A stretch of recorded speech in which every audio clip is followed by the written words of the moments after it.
than 100,000 Australians live with chronic hepatitis C, but thanks to the latest treatment options, most cases can now be cured. The Medically Supervised Injecting Room, or MSIR for short, is providing more Hep C testing and treatment than any facility aside from prisons. My name's Mia, and today I'm joined by my co-host, Dr. Nico Clark, the MSIR's Medical Director. The MSIR provides several wraparound supports to all its clients, and those supports include testing for and treatment of hepatitis C. And because the MSIR is accessed by people who inject drugs, it has a crucial role to play in the eradication of Hep C in Victoria and Australia. But before we go any further, I should point out that this episode will discuss injecting drug use in detail, which may affect some listeners. Support's available through Direct Line, the alcohol and drug counselling and referral service. The phone number is 1800 888 236. All right, let's get into it. Hey, I'm Sione. I'm the CEO at Harm Reduction Victoria, which is an organisation in Victoria which represents and provides service to people who use drugs. I'm Nico. I'm the Medical Director of the Medically Supervised Injecting Room. I'm Jacinta. I'm a Senior Staff Hepatology and Gastroenterologist. I provide hepatitis C related care for patients at St Vincent's Hospital. Great. So I thought we'd start with Hep C as a topic. I find it really overwhelming, all the different types of hepatitis. When I had looked into it, I just realised that they're all inflammation of the liver. They generally all have the same symptoms, and they generally differ in the way that it's transmitted and the treatments, the way it's treated, and also the incubation period for each different type. Am I on the park? Hepatitis just means inflammation of the liver, so you're absolutely right there. But there are sort of three major types that we look at in terms of significant liver problems. When I think about hepatitis, I think about two different types of hepatitis. I think about the type that gives you a bit like a gastro-type illness, and they're very acute and they go away, generally speaking. So that's hepatitis A and E. And then there's the bloodborne virus hepatitis. So that's hepatitis B and C. And they're different viruses because they're actually spread through contact with infected blood. So that's hepatitis B and C, and the difference between those versus the ones that cause a gastro-type illness, which can also cause inflammation of the liver, the difference is that they cause chronic infection, so they actually cause long-term infection. Hepatitis C in Australia, at least, is predominantly acquired through infected blood contact, and it's in Australia through injecting drug use. And how does Hep C mainly affect people who inject drugs? How does it impact their life, like in terms of symptoms and quality of life? So hepatitis C remains a significant global health issue. For many people, they can have no symptoms or symptoms that they attribute to other things. The most common symptoms are things like a little bit of pain in their liver, which is on the right upper side of their abdomen, and they may experience a bit of fatigue as well. In the more severe forms, you can get quite significant pain, sometimes even joint aches and pains, and then there can be complications from it. And the real worry about hepatitis C is it's a bit of a silent killer, and over time, with many, many years of infection, with lots of chronic inflammation that goes on in the liver, there's chronic damage that can lead to very bad scarring of the liver, what we call cirrhosis, and that can lead to liver failure, and that can lead to liver cancer and even death. In 2015, there were more than 71 million people estimated to be infected with the virus worldwide, and in Australia, nearly 200,000 people, 20% of whom didn't even know they had hepatitis C. And one of the issues with hepatitis C, certainly back in those days, and I'm talking 2015, was that the treatment wasn't very effective. It was a combination of an injection, which was the patients had to give themselves weekly, as well as some tablets, and it was quite a toxic treatment with a lot of side effects. In addition to that, the treatment wasn't very effective, so the overall success rate with those treatments were 55% of people only were cured. There's been a little bit of a revolution in treatment of hepatitis C, which has been really exciting and has really been a game change for patients with hepatitis C, and that was the development of these new treatments for hepatitis C, what we call the direct-acting antivirals, or the DAAs. These new treatments are tablet form, so there's no injections anymore. They're only for short durations, anywhere between 8 and 12 weeks, And the important thing about them is that there are very few side effects, if any. Most patients don't even notice anything. And they're also much more effective. And they're really much more effective. So the cure rates are greater than 95%. So out of every 100 people we will treat, more than 95 of those will actually be cured.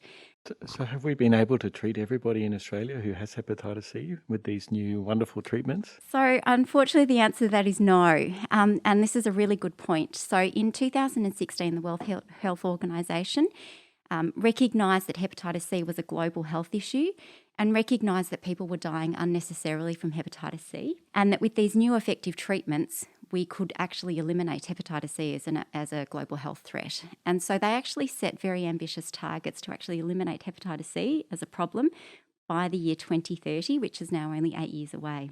And so elimination of hepatitis C is a little bit like COVID elimination, that the more people that you identify, the sooner you identify them, the sooner you prevent them from absolutely. transmitting. So the more you can treat people, the less of it there is, and the less of it there is to pass on.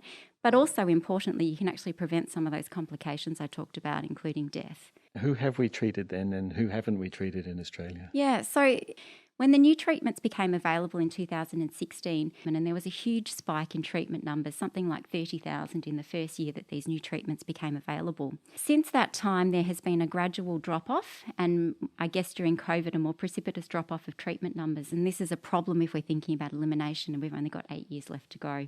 And what do we know about the people who need treatment? As I mentioned, the predominant method of transmission of hepatitis C in Australia is through injecting drug use. The prisoners are also another high-risk population, that inject drugs as well. One of the issues that we find is that these individuals, unfortunately, for many different reasons, don't engage with the traditional models of care for hepatitis C. And so it requires them to actually firstly present to somebody, their GP or another medical practitioner. And then what needs to happen is they need to have the test ordered. The patient then needs to go and get the blood test done. They need to return for the result.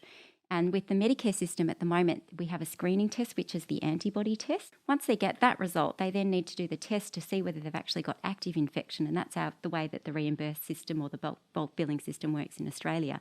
So there's a number of different steps to even just diagnose someone with active hepatitis C infection.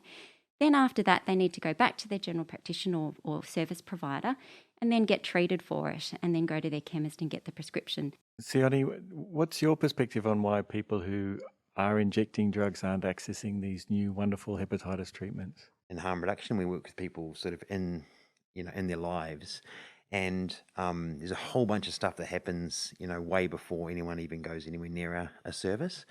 And there are a lot of places that we could engage with people. And so one of those places is obviously MSIR, but there are other ways as well. And I think one of the reasons that's important is because people's lives is sometimes complex. We might not even want to present to a service. And I've personally had this experience as well, because if you are a person who's injecting drugs or has injected drugs, there's very few opportunities, there's very few times when you present to a health service where talking about that is a positive experience, and you really need to admit that to be able to progress with Hep C treatment. So I've changed. What do you mean it might not be a positive experience? Can you share a little bit about that? Yeah. So I mean, I can tell you that it can take quite a long time to build up the trust with someone to actually tell them that you're an injecting drug user, even if it's in your past. You might have other things like, that you don't want to put at risk by telling a doctor that you're an injecting drug user. So if you're on any kind of prescription that's restricted in any way, if they get a hint of that, you might be taken off your benzodiazepines or whatever it is. And those, those sort of medications can be really important for people. But people can also have outright negative experiences. So we've got numerous stories about people who have, essentially been chased out of doctors' offices because, or once it was found out that they were wanting to access something to do with like pharmacotherapy or even hepatitis C treatment. You mean by pharmacotherapy, you mean pharmacotherapy treatment for their opiate dependence, for example? There are still very few GPs that, or even specialists that work with this population, which is why MSIR is so important. And that stigma, you carry it with you wherever you go later on. It really only takes one or two experiences like that to feel like that's always going to happen to you. And you can read it in things that don't even that maybe aren't even intended that way. So we talked earlier on about how if you're sitting in a waiting room and everyone else is being seen before you. It happened to me at the GP the other day. It's very hard not to look around and think, I came here before these people. Why are they being seen? And you have an expectation that you're being stigmatized and discriminated against. Yeah, I can imagine if perhaps you haven't had the opportunity to have a wash or wash your clothes more recently, that's only going to make that feeling even more acute. So when you said HR Vic before, so that's Harm Reduction Victoria. That's the organisation that you head. Yeah. What's the concept of harm reduction in terms of, as opposed to as a method of kind of helping people who are using drugs? What does that mean? So harm reduction is it's a philosophy and it's also a service delivery modality, I suppose you'd say. So there's two different parts to it. So harm reduction itself is an approach to working with people who use drugs that's about meeting people where they're at. So not trying to stop them from using drugs, but actually from working with them to ensure that when they're using drugs, they're as safe as possible. One of its first kind of manifestations in Australia in particular was the needle and syringe program. So when we had HIV in the 80s and there was no cure for it, and it was found out that, you could get it through sharing needles, there was some sort of far-sighted people who decided that we needed to try and bring in sterile needles and syringes for people to use, so so we could reduce the amount of HIV that's being spread. And that goes for Hep C as well. So needles and syringe programs, for instance, they're not about stopping people from using drugs. They're about stopping people from being infected and spreading bloodborne viruses, really. So that's harm reduction in a nutshell. You're reducing the harm related to something rather than the drug. And Australia's been regarded as very successful from a harm reduction perspective in preventing an HIV outbreak, for example, in the people who inject drugs, unlike many countries which have had really large HIV outbreaks that have kind of in some ways been spread by people who are injecting drugs.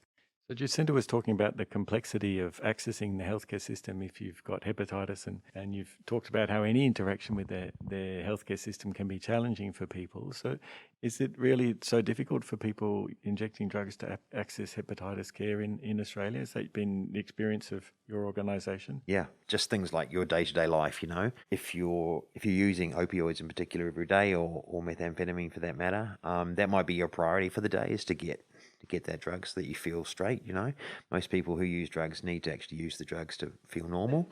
So that would be your priority. And if you've made an appointment, for instance, then there's not really going to be any competition between getting money or using drugs and the appointment. There are other things that exist in our lives, like people living in rural and remote areas and regional areas are just not as serviced in any way medically. So that's one. But we've undertaken sort of peer navigation projects, which are all about sort of working with people really closely to kind of reduce as many of these barriers as possible with them, and still had a lot of trouble even when we've worked really closely with people, because especially, highly marginalized kind of populations, people who are street-based and so forth, acquired brain injuries and mental health issues are really common. Those are the sort of things that really take precedent and priority over an infection that you barely feel day to day.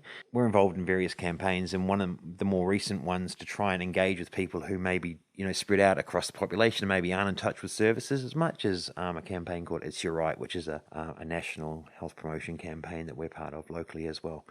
So you mentioned that the services like the injecting room. So maybe that's a good point to kind of talk a little bit about what we tried to do when we set up the injecting room, and with a clear expectation that we would try and support people to access a range of health services and also to reduce the spread of bloodborne viruses. And that's when we called St. V's and we thought, let's see if we can have a partnership with St. Vincent's that can make it easier for people to get their testing and their treatment. And so, Jacinta, do you want to talk a little bit about how what we came up with? We were trying to work out how we access those patients that weren't in our care at the hospital system. And partnering with the MSIR was incredibly important in actually accessing some of these people who, as Sione mentioned, have multiple barriers and multiple competing priorities and don't actually turn up for their appointments, or can't turn up for their appointments, or don't even know they have hepatitis C.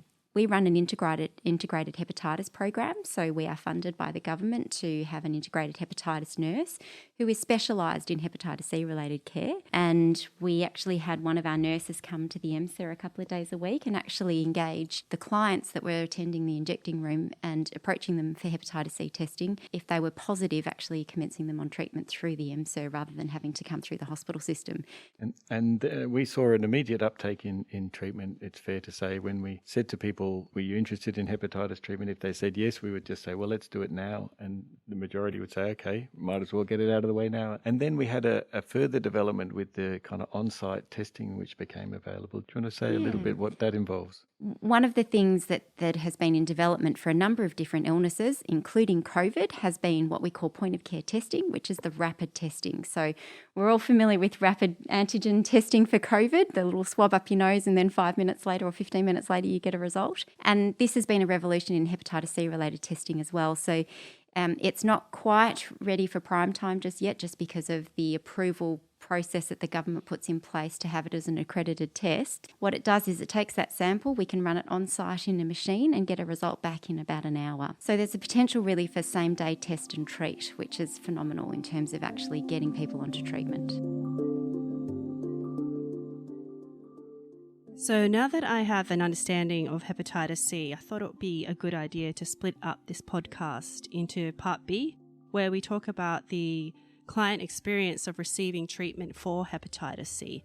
And over here we have Jenny, who's going to help guide us through that. Can you introduce yourself? Hi, I'm Jen. I'm a research nurse working at the Melbourne Supervised Injecting Rooms here in Melbourne. But Jen, you're the nurse working in the injecting room on this treatment service at the moment.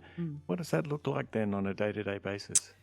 One of the things for us is that we have an opportunity to engage with our clients perhaps in an easier way than other services might be able to, because we already know that they're injecting. So that's one barrier gone. They can talk freely to us about their injecting habits, and it makes it a little easier for us to build trust. And so once we've built some trust, we can move on to talking about health issues. And I've found that a lot of our clients who've undertaken the testing and then subsequently been found to be positive and then gone through with the treatment, they really see it as a huge relief out of their life. So even if they haven't experienced symptoms as such, I can't tell you how many people have said to me, oh, I'm just so glad that I've done that. But, you know, it's not easy always to access treatment. A lot of our clients are mistrustful of mainstream services, and the other barriers that we've talked about, actually just getting to an appointment, following through with instructions from that appointment can be really difficult. One of the things that hasn't been mentioned yet is that once we have diagnosed someone as positive for Hep C, we can get the treatments into the MSIR service. So we provide the tablets for them right then and there.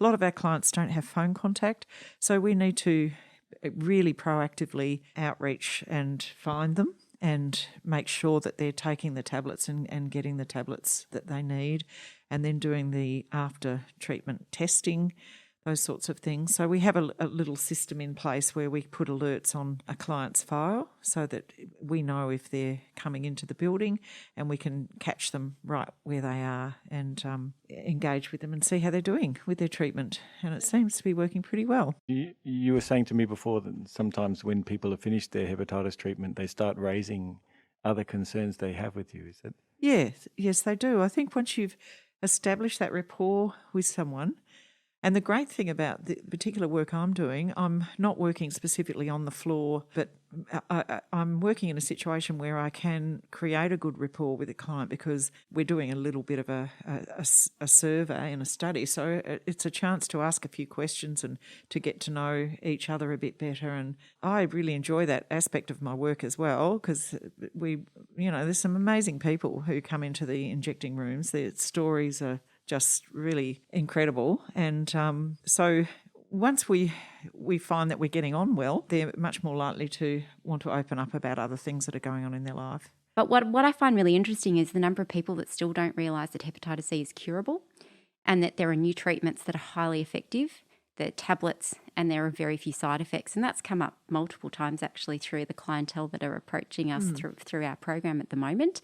And the number of people that I think then go on and tell their other injecting partners or their friends and family who may also have risk factors for hepatitis C has been really rewarding from my perspective as well. Yeah, I can feel that there's been, at the MSIR, there's been a real bubble out of word of mouth between the injecting community from those who have been treated. Another thing I'd like to say is I think it's really helping reduce the stigma, because I'm actually surprised sometimes at how openly clients are prepared to talk about their own hepatitis C in front of all the other clients when, I might be saying, oh, let's go into a room and have a chat. They don't want to go into a room to have a chat. They want to talk about it in front of everybody else. So other people are listening. And they might be hearing just how easy it's been for them to have the treatment, just how happy they are to have been treated, and then that sort of puts the thought in other clients' minds that perhaps they should get tested as well.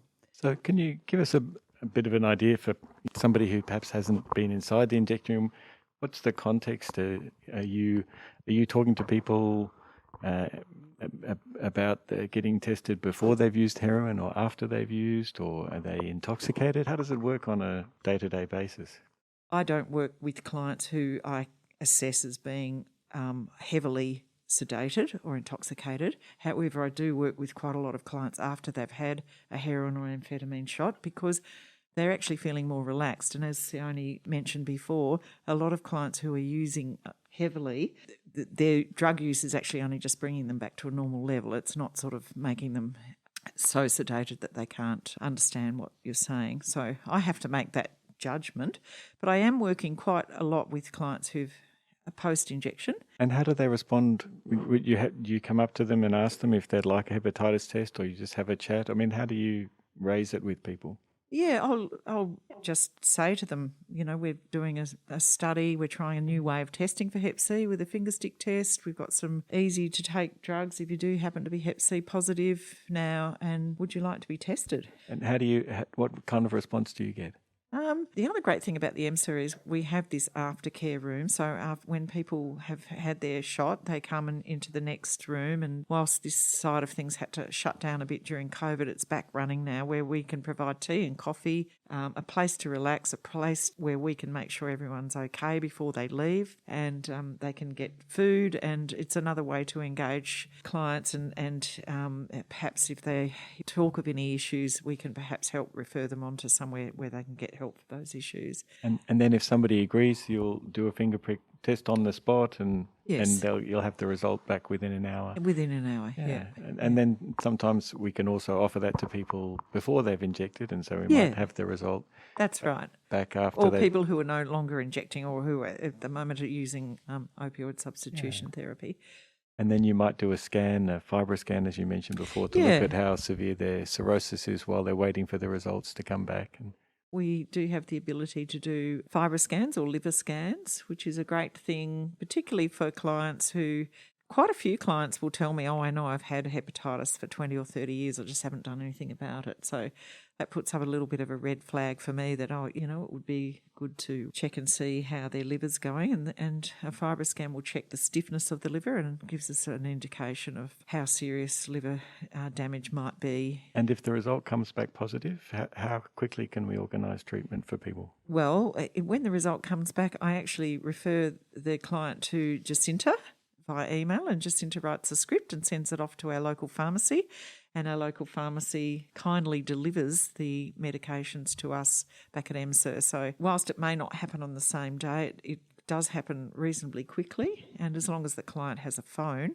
and we can contact them quickly, we could have them on treatment within a couple of days. When we started making this point of care treatment available, we had such a rush of people getting tested and treated that the pharmacy got a message from its wholesaler saying that you've exceeded the limit that we're prepared to provide. If you want to continue to have any medication from us before the next monthly cycle, you'll have to put up $150,000 in cash. and the pharmacist did, so that he could continue to supply us with the hepatitis medication. So that was certainly going above and beyond, I think. It's a little bit of a quirk of our system that it wasn't really designed to process such expensive medications. It's a good problem to have. Just to kind of on that aside, I mean, these are expensive medications, but the Australian government has been one of the few governments in the world to really make them available available either free or very cheap on the PBS to everybody in the country. That's right. We're very fortunate in Australia. So these new medications, particularly when they were first developed in 2015, 2016, were quite expensive. So as you mentioned, Nico, it's one of the really fortunate things, and I'm really proud of our government for doing this, is they have unrestricted access to these medications for anyone living with hepatitis C, and that doesn't exist around the world. And by that, what we mean is that anyone with hepatitis C can access it. It doesn't matter whether it's your first infection with hepatitis C, whether it's your second, third, fourth, 10th, it doesn't matter. You can still access treatment.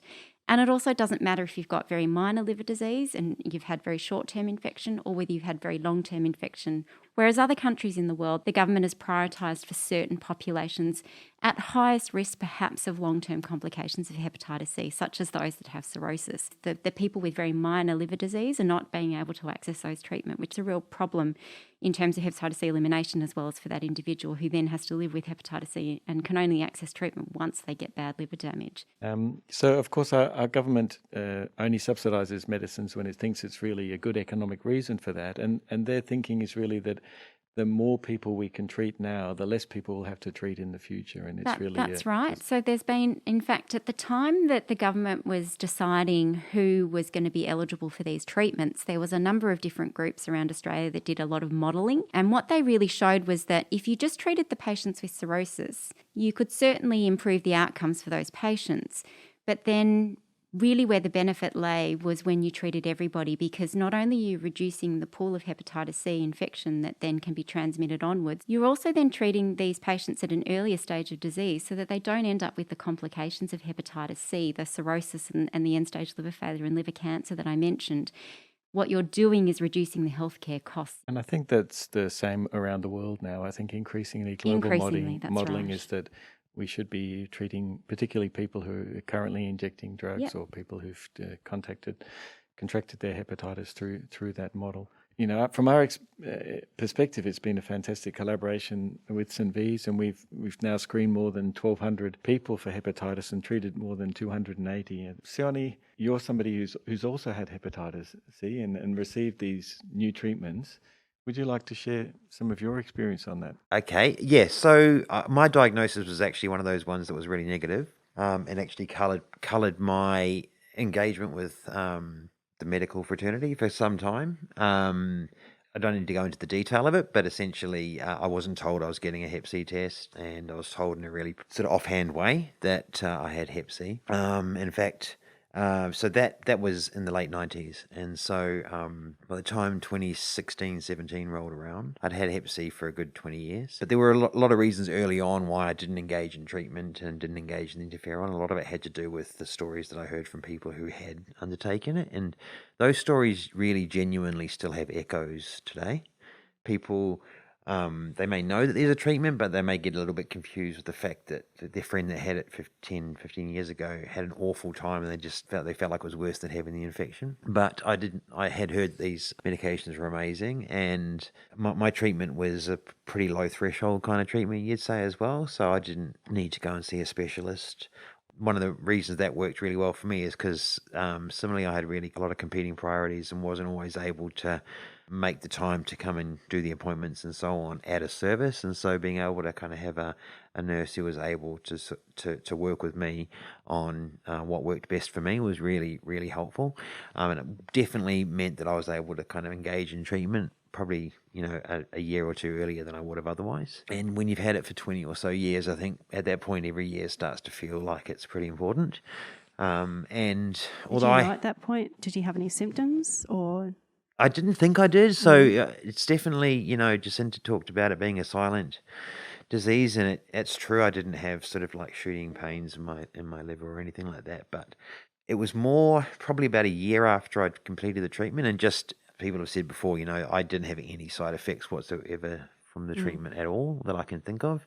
But what I did notice is that it really took a while for me to actually reflect and realize that I had basically had a lot more energy. And I used to really put down the fact that I'd be, fatigued or sleepy in the afternoons and then going to bed really early and stuff like that. I used to put that down to all sorts of things. And then I realized that actually my energy levels had come back to being really quite much higher than they were before, and that and sleeping much better as well are probably the two key things that I really noticed after doing the treatment. Any people come to you and share their experiences of getting treated with us at the injecting room? Yeah, we have, and we HIV Harm Reduction Victoria both gets feedback from people just unbidden. People ring us up and tell us stuff, but also we do consultations. People feel it's something that's for us, for people who use and inject drugs, and there aren't many things that have just been built and put together for our community. It's very rare. You could say the needle and syringe program probably, and the injecting rooms.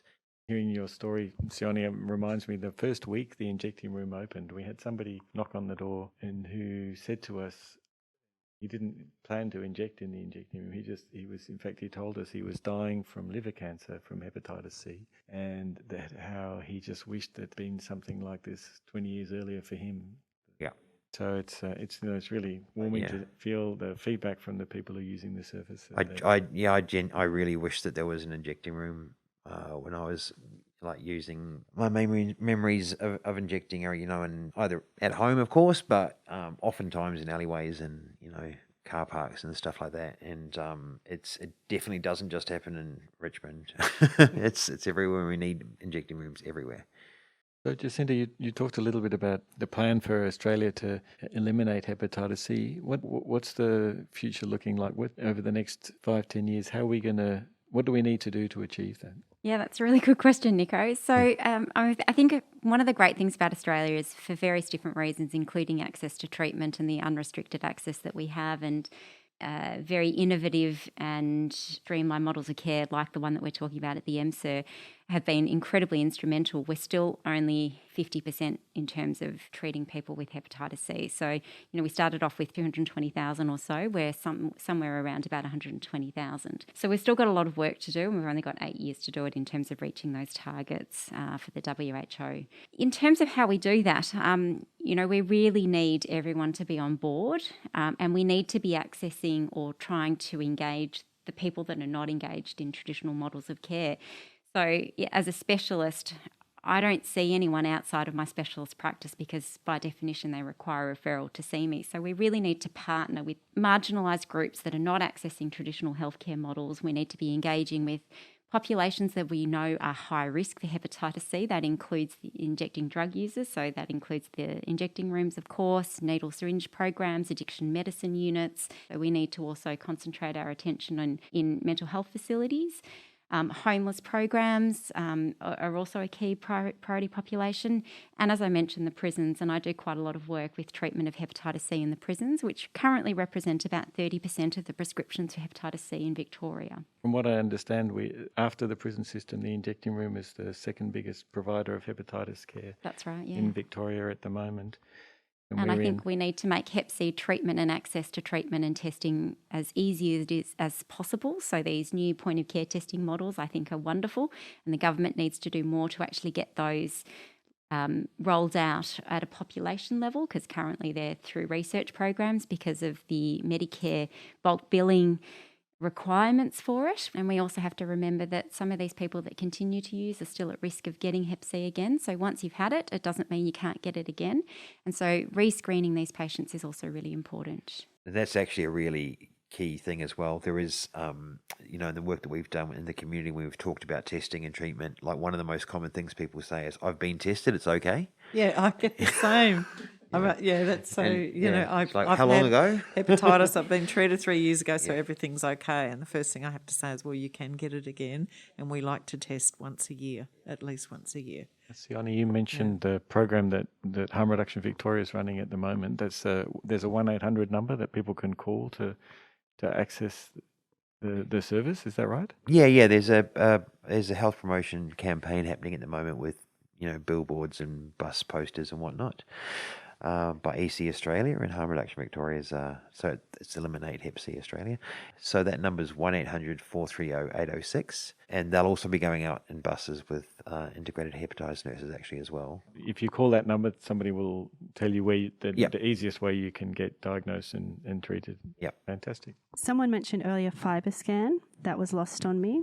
Nico, could you explain what is that? Yeah, a FibroScan is a machine a bit like an ultrasound, but it can measure the stiffness of the liver. So it's we call it a non-invasive test. So it's where a probe's put over where the liver is on the right, just below the ribs, and you can test how stiff the liver is. So that it's just a good measure along with blood tests to see the state of someone's liver, and is especially useful if they've had hepatitis C for a long time or if they're drinking alcohol, a heavy amount of alcohol. But it's a useful test anyway. Actually, I just learned how to use the machine last year, and I find that a lot of our clients are very curious about it when I offer it. But, I say, would you like to have your liver tested to see how stiff it is? And a lot of them say yes, and that leads me to really believe that clients might appear to not care about their health, but actually they do. And when you give them an opportunity to do something like have a liver screen, I think it's another way that you can personally engage with them. But it's another way where you can give them some feedback. And if their liver is a bit stiff, well, you can sort of say to them, well, this is what's happening here. So it can help them to start to think about how they might want to or not want to change their lifestyle to address that issue. And as you said before, I've had many people say to me after they have treated their hepatitis, what a sense of achievement it gives them, and a sense of, well, if I can deal with that, I can deal with other things in my life too, and to start thinking more constructively about taking on making other projects or making other changes in their life that they had previously put in the too hard basket. Exactly. Yeah, I've had one client who I remember very well who, when he was cured for his Hep C, he said, I feel so good about this. I'm going to get my eyes tested now. And he also ended up coming to our dentist here at North Richmond Community Health. And I still see him every now and again. And he delights in telling me, what the latest health issue is that he's addressed. And I think that, how fantastic is that? He really had multiple and still does have multiple health issues, diabetes and the like. These are serious issues, but to have eliminated a major one like Hep C and then to start addressing other issues like big dental problems and poor eyesight is just great. Yeah, I can echo that. I've been treating hepatitis C for 13, 14 years now, and it's amazing how many of my patients will come back to me and say how much better they're feeling and how much more productive they are, but also that relief of not having to say I've got hepatitis C anymore. Yeah. It's incredibly liberating for them.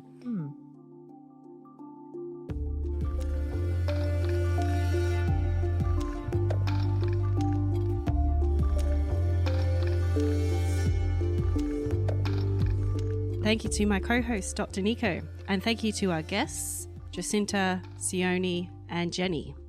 As the MSIR attracts people with high health and support needs, it's great to hear about this service that helps them with Hep C and contributes to eradicating Hep C in Australia. And that's all for the podcast today. Thank you for listening, and I'll see you in the next one.